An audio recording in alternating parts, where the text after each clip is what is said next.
interrupt this program to activate the emergency alert system for an Amber Alert. Be on the lookout for abducted children from Cuyahoga County, Ohio.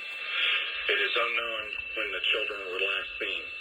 The suspects are believed to be driving a 2001 red Toyota Solera with Ohio license plate number JEV5186.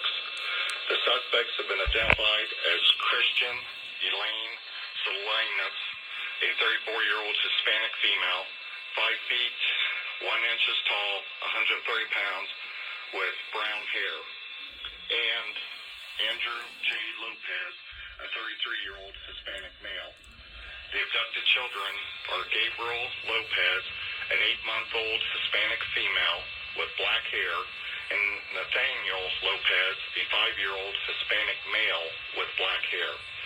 Please call 1-877-AMBEROH or dial 911 immediately if you see the children, the suspect, or the suspect vehicle. This concludes the emergency alert system message.